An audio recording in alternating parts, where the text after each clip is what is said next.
So, to understand the gap, the protagonist, think about your protagonist and think about their goal. The protagonist desires this goal.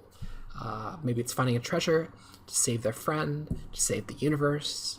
But between themselves and the fulfillment of that goal is a wide assortment of antagonism. Maybe there is the hero's nemesis that gets in their way. Maybe it's an army of darkness. Maybe the antagonism is just the shapes and the challenges of the level that you created. So the player takes the most obvious, or the protagonist takes the most obvious and safest route to accomplish the goal, as we talked about in last week's lecture. The pathway with the least amount of risk and the most amount of reward is the path that the player is most likely going to take.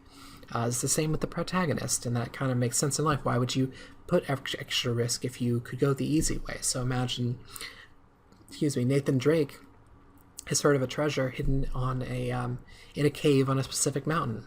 He goes there seeking the treasure, expecting that this will be his easiest game yet. So he heads to the mountain. But when he arrives, he realizes he can't take the mountain path up the mountain because there's been a rock slide that's blocked it. So this right here is an example of what's known as the gap, which is short for the gap between expectation and result.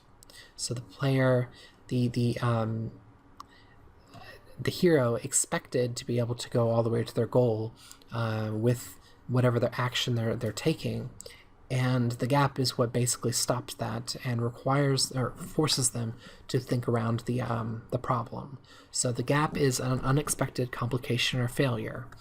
Nathan Drake expected a simple walk up the mountain, and the result is that Nathan Drake must either give up in his quest or find a new path to the goal around the rock slide.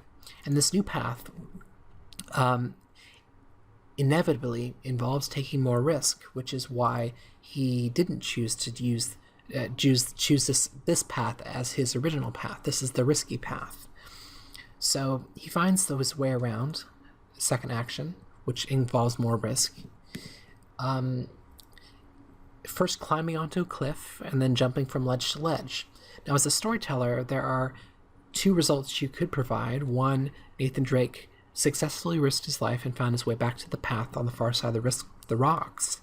And maybe we just continue on and then there's another gap that opens up. Or two, maybe the fact that Nathan Drake risked opens himself up to another gap. And as he jumps to the last ledge, it collapses and he falls into a dark cave. So essentially this continues on and on, each time adding a little bit more risk until eventually we end up at the riskiest sort of